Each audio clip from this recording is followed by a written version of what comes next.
All right. Good morning. Got my community coffee. Let's do this.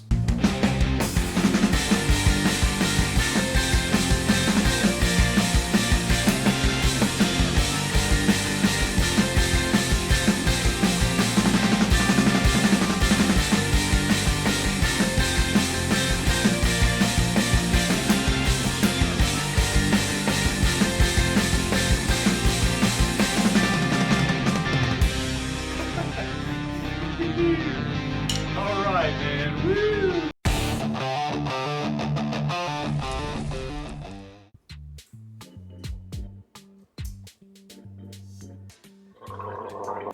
Oh, that was hot. When I turn this view around and show you what I'm working with, what I've got to produce this album, I think that's where a lot of potential viewership will fall off. And here you go. Here's my little cozy corner. Yep, this is it. Right over here in this, 30 square feet. I've got, there's the Roland V-Drums, the TD-07s. I've got the interface there. I've got the 1/4-inch jack. Well, it's an 1/8 inch going to the audio interface on the other end. The 1/4-inch jack here. That's the instrument track, input 1. Then I've got the USB cable connected there from one end to this little extender here. You know, that's to set up the drums as a MIDI controller in FL Studio, and that just basically allows me to use plugins like Easy Drummer or Addictive Drums or whatever to get the sound I want out of the pads. You know, to assign drum sounds that comes through really dynamic and sounded real nice on the Digital Audio Workstation. Yeah, there's my light loop there. I just use that for recording and stuff. There's my microphone.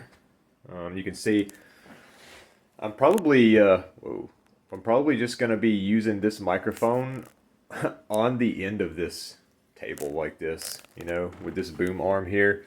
It can be adjusted like however you want to move it. So I'm thinking about just leaving it on there and just using it to sing into, like standing up. And then when I'm sitting down, you know, I can take it and do whatever I need to do with it. But yeah, you can see there, my computer speakers it's just like a 2.1 system. There's my subwoofer. There's my 2 speakers. These are old speakers. They're decent, so I've never replaced them. And I don't have monitors and no acoustic treatment in this room whatsoever. The walls are actually pretty bare in here, not gonna lie. I feel like I need to do something about that, but yeah, nothing special, cheap. If I had to guess what the combined total value of all this stuff would be, aside from the computer, less than $1,000, honestly. Like, so this is on a very low budget, very low end, low budget gear here. Nothing fancy whatsoever. Not even probably what would be recommended for a beginner with this shit. Not gonna lie. But yeah, this is the PC I'm using. I'm a PC gamer. Always have been. I've always been into computers. Really like building computers. I built this one in 2020, and it was kind of like my Cyberpunk PC. I was obviously highly anticipating that game, so if you guys are Cyberpunk fans, I'll have an appreciation for that, let's just say, nonetheless. That's it. That's what I'm working with, you guys, and I don't really plan on adding much to this, other than maybe some acoustic treatment or a pop filter or something. And then, believe me, that's going to be cheap too. I'm not going with the expensive route, so... You know, welcome to America. This is the modern day, you know what I mean? We can't afford that crap. So as you can see, we're very limited in scope here, and that's kind of part of the process. That's the whole point. We're taking limited equipment, limited knowledge, limited experience, and trying to take you along on that journey. And we're starting from the bottom and trying to work our way to the top. The top being the end result of having an album that I have produced, that I have mostly written, something I can be proud of, you know, and sharing the knowledge and the experience and the journey along the way with you guys, and hopefully getting your feedback and insights and whatever it is you want to contribute or add, whether it be a positive opinion, constructive criticism or completely negative. I mean, things can't always be positive and happy all the time. Sometimes you got to have a little bit of realism, some pragmatism, and I understand that there's going to be a lot of those moments. So I welcome all the positive comments, the things that you may point out that you like or appreciate, and the things that you're like, oh, that's not going to work. You don't know what you're doing. That's foolish. Don't do that. I expect that many of you will know a lot more about a lot of these processes than I do.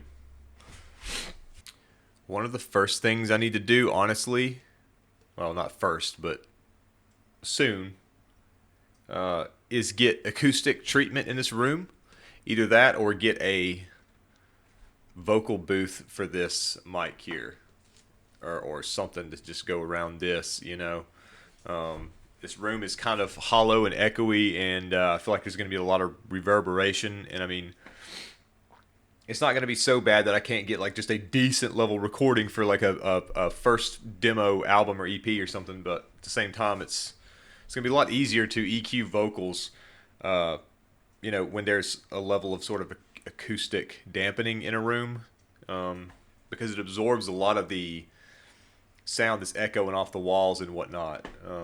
So when you get that clean vocal recording, it's a lot easier to add effects and EQ to without it sounding too hollow, too echoey. You know what I'm saying? I've been watching a lot of videos, obviously, and one of the principles that I've learned or come to understand is that if you get all these things right at the source, if you get the recordings right at the source, you don't have to learn all these tricks and using all these plugins and doing as much EQ. Like if you get high quality samples and high quality recordings that you're using in your mix, they're going to be a lot easier to mix because the sound is a higher quality, That's one thing that's going to be easier on me in this process already from the beginning as well, is that like I'm playing an E-kit, so I don't have to worry about miking drums. I'm not playing guitar or bass. I'm sort of handing that off to somebody else, my fiber musician. Really, just like the vocal recordings on this mic here, the only thing that I have to be concerned about as far as like the quality of the sound at the recording at the source. So if I can just put everything I got into that,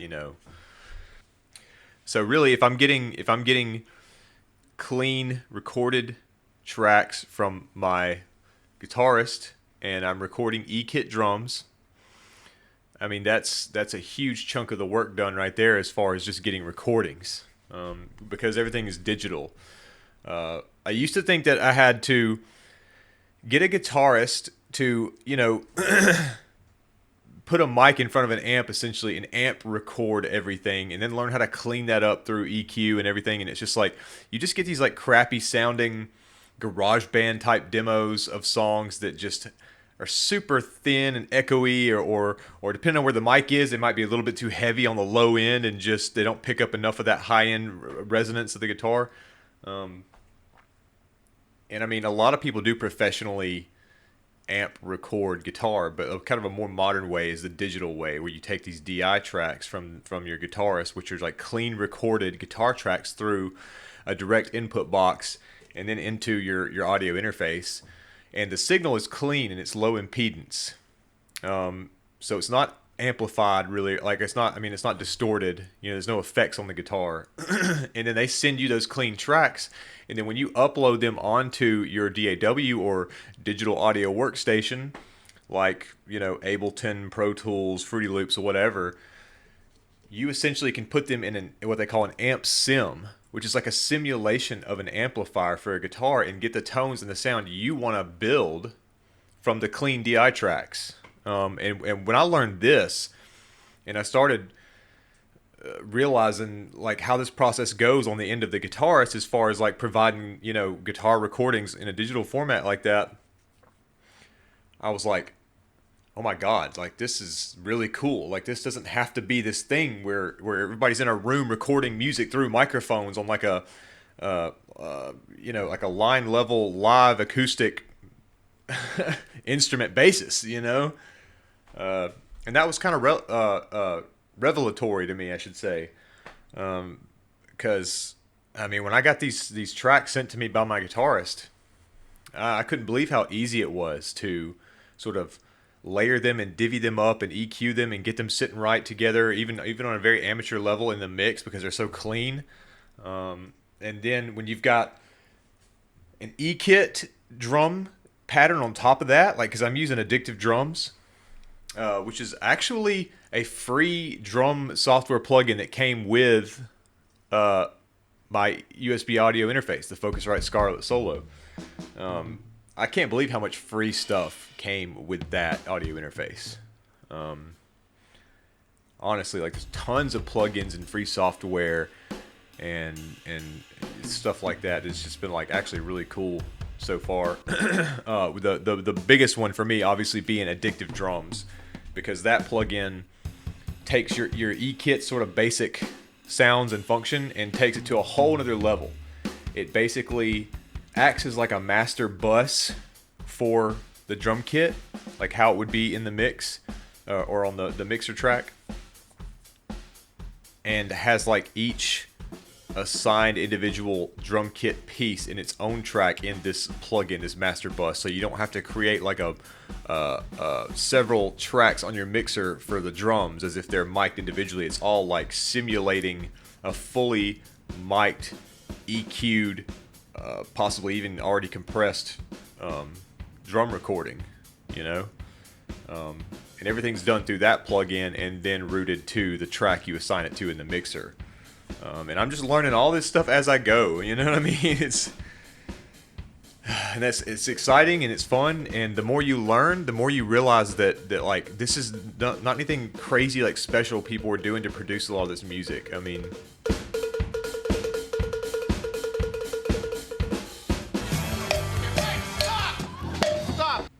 on a high end, like a big Hollywood studio professional level, yeah, but you'd be surprised how many people can produce these badass albums, like, you know, from the corner of their home, you know? And that's what I'm trying to do. And I kind of want to do it under equipped. I kind of want to see if I can do this with lower end equipment without everything I need necessarily, just to show that it can be done and that you don't need a huge studio room with a $3,000 drum set with all the finest mics and, you know, the Shure SM7B mic. I mean, look at this. What is this? Can you see that? I don't even know what that is. Fifine? What? That's some kind of crappy 2-bit second-rate Chinese microphone I got from Amazon and just slapped it on a desk mount on the back of my computer desk here. You know, I don't even have a pop filter. I've got no acoustic treatment in this room. I mean, good God, like these headphones here, you know? These are like basically the headphones I use to monitor and mix and everything. And I mean, these were like, I don't know, $20-$30 on Amazon. Probably Chinese as well. I don't know. Hey, there's the thumbnail right there. Right? But anyway, yeah, I mean, this E-kit, what was it?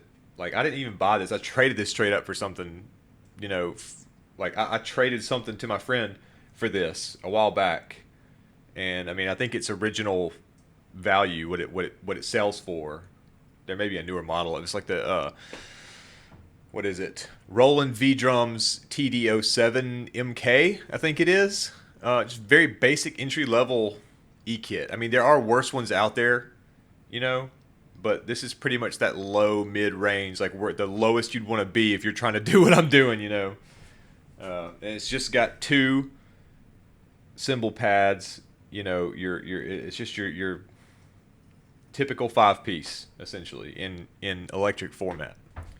So I've got a very affordable, just run-of-the-mill audio interface, Solo, 1 input output. XLR cable going to the back of this cheap-ass microphone on a boom arm attached to the back of my computer table. I've got a gaming computer. I don't even have monitors, by the way. I don't I don't have audio, like stereo monitors for monitoring a mix. Like, I've got, what is this? Some kind of computer gaming speakers, you know? And obviously I don't plan on mixing through those speakers, but I mean, I'm gonna get monitors, but you know what? I didn't plan on going to this video series saying, "Oh, I'm gonna need to get everything I need before I start." That's not what this is about. This is very kind of avant-garde, just impromptu process here, and we're learning as we go. But I also didn't want to do you know, the viewer, the listener, you guys, such a disservice as to have absolutely no preparation or understanding of what I'm doing and just make you sit through me scratching my head. So to recap, we've got this dynamic microphone, cheap, Amazon. I think with the microphone and the boom arm, it was like 60, 70 bucks. Okay. Focusrite Scarlett Solo audio interface. Roland V-Drums. What was it again? Roland V-Drums TD-07 MK, I think is what it is. I use Fruity Loops Studio. I mean, that's very highly unconventional, I would say, for producing rock music. But I started out wanting to be like a solo pop artist. You know what I mean? Like I wanted to make pop music. And so that's why I went with Fruity Loops 12. Or Fruity Loops Studio. Fruity Loops 25, whatever they call it now. But so that's what I'm used to. And that's what I'm going to keep using because every DAW is the same.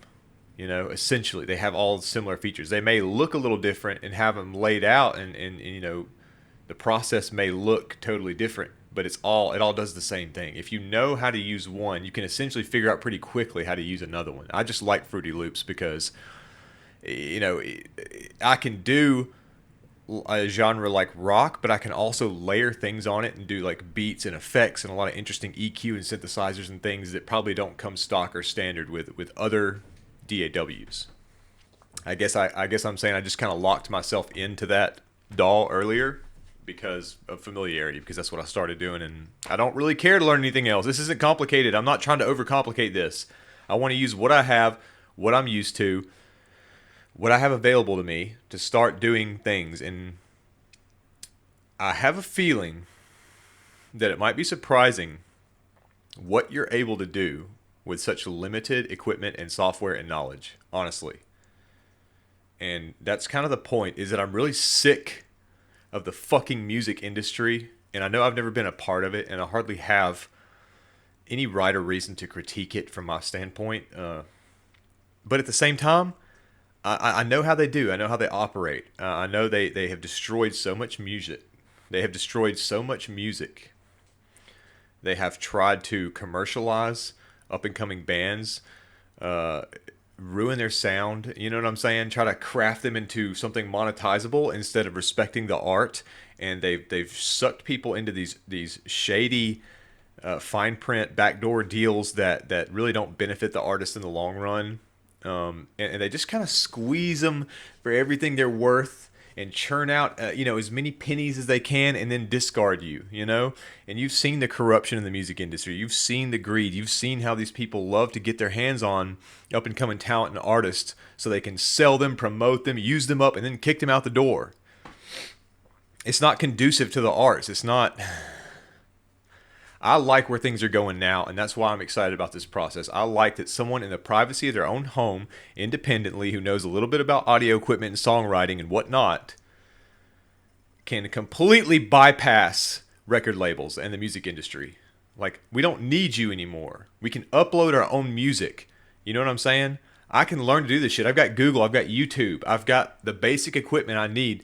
And I mean, you know, I know you guys have like world-class talent, top producers, and Rick Rubin, and freaking Shellback, and Max Martin, and Timbaland, and blah, blah, blah, blah, and Jack Antonoff, and whatever. That's fine. But they started somewhere too. If I can even have a chance at getting this album out there to as many ears as possible, like just based on the fact that I can upload my stuff to the internet nowadays, and I can finish a song and release it as a single, or wait and release an EP or an album on Spotify, Bandcamp, I don't know, iHeartRadio, is that a thing? Amazon Music.